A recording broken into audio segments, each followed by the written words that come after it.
This is not a drill. We go now to the Pentagon with Chief Correspondent Barbara Starr. Barbara, multiple defense officials tell CNN tonight that this movement was ordered directly by the Secretary of Defense with the approval of President Trump after U.S. intelligence detected what 3 separate sources describe as imminent preparations by Venezuelan Su-30 and K-8 aircraft, backed by Russian and Cuban advisors, to strike U.S.-flagged oil service vessels and drilling platforms in Guyana's territorial waters Venezuela continues to claim as its own. Tonight, the United States and Venezuela are on the brink of the most serious military confrontation in the Western Hemisphere in decades. In the last 6 hours, U.S. Strategic Command has surged an unprecedented number, at least 36 B-52H Stratofortress bombers from bases in Louisiana, Missouri, and North Dakota towards staging areas in the Caribbean and northern South America. Satellite imagery and flight tracking data confirm the aircraft flying at maximum sustained speed, with aerial refueling already underway over the Gulf of Mexico. At 4:17 p.m. Eastern, the USS Abraham Lincoln Carrier Strike Group was ordered to execute maximum speed from its previous station off Puerto Rico toward the eastern Caribbean. 2 Arleigh Burke destroyers are already inside Guyana's exclusive economic zone. Perhaps most alarming, U.S. officials say Venezuela has moved at least 4 Russian-made S-300 VM surface-to-air missile batteries to within 90 miles of the Guyanese border in the last 48 hours, and electronic intelligence shows those systems are now in combat mode.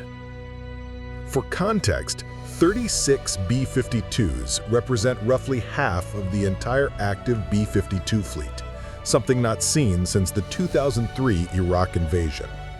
Each bomber can carry up to 70,000 pounds of munitions, including nuclear-capable cruise missiles, though officials stress tonight that only conventional weapons are loaded.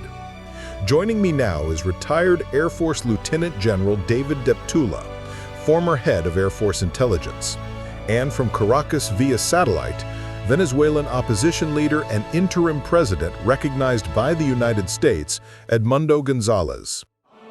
General Deptula, first to you. What does this deployment tell America's adversaries tonight? Lisa, this is the loudest, clearest, most unambiguous signal the United States can send without firing a shot. Moving half the B-52 force in under 8 hours says, we see exactly what you're doing. We are already in range, and we can strike any target in Venezuela within minutes. The fact they're flying clean wing, no external pylons yet, but with tanker trails visible, means they can loiter for 30-plus hours and rearm in flight if needed. It's a demonstration of both capability and political will. Mr. Gonzalez, you're in hiding inside Venezuela tonight. What is the mood on the streets of Caracas? The regime is in panic. They did not expect this speed or this scale. Maduro has called an emergency meeting of the High Command. There are reports of officers refusing orders. At the same time, the colectivos, regime paramilitaries, are being armed door to door. People are terrified of a war nobody wants except Maduro and his Cuban handlers. We have just received new satellite imagery from Maxar, taken 90 minutes ago, showing what appear to be Venezuelan Su-30 flankers armed with R-77 missiles, taxiing at Libertador Air Base outside Caracas. We're putting that on screen now. Let's go to CNN international security analyst Tim Lister, who's been tracking Russian and Iranian involvement. 3 things happened almost simultaneously today. First, a Russian IL-96 open skies reconnaissance plane, normally used for treaty flights, landed unannounced at Maiquetía with what U.S. officials call electronic warfare specialists. Second, 2 Iranian Boeing 747s, operated by sanctioned Mahan Air, arrived in the last week, carrying what sources describe as components for upgraded GPS jammers. Third, Venezuela's state television suddenly began running non-stop footage of Maduro visiting missile units, classic pre-conflict propaganda. The fear in Washington is that Caracas, emboldened by Moscow and Tehran, believes it can seize the Essequibo region of Guyana by force before the new Trump administration is fully in place on January 20th. The White House has just released a short statement from President Trump. I'll read it in full. The United States will not allow the illegitimate Maduro regime or its Russian, Iranian, or Cuban sponsors to threaten American citizens, American companies, or the sovereign territory of our allies. The full might of the U.S. military is deployed and ready. Any attack on Guyana will be considered an attack on the United States. We are prepared to end this threat once and for all. We're also getting word that the Brazilian Air Force has placed its own F-5 and A-29 aircraft on heightened alert along the border, and Colombia has mobilized 2 battalions toward the frontier. Let's bring in former U.S. Ambassador to Venezuela, Ambassador William Brownfield, who served during the last major crisis in 2019. Ambassador, how close are we to actual shots being fired tonight? Closer than at any moment in the last 25 years.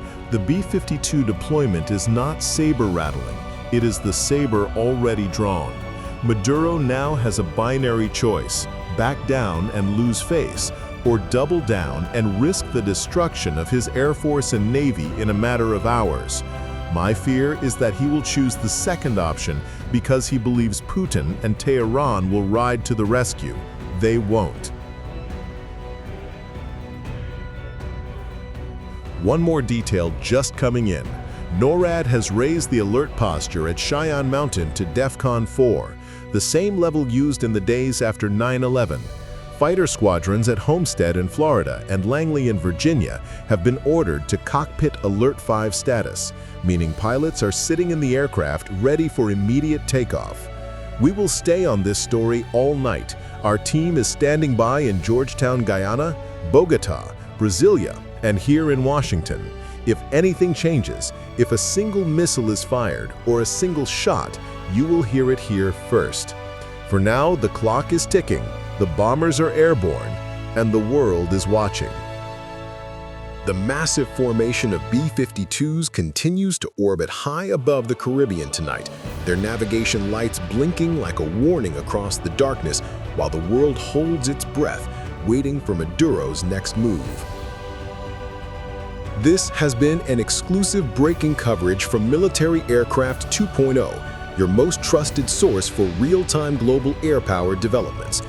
If you want to stay ahead of every takeoff, every deployment, and every crisis as it unfolds, hit that subscribe button right now, turn on the bell notification, and join the hundreds of thousands who never miss a mission update. Military Aircraft 2.0, we bring the sky to you, first and unfiltered.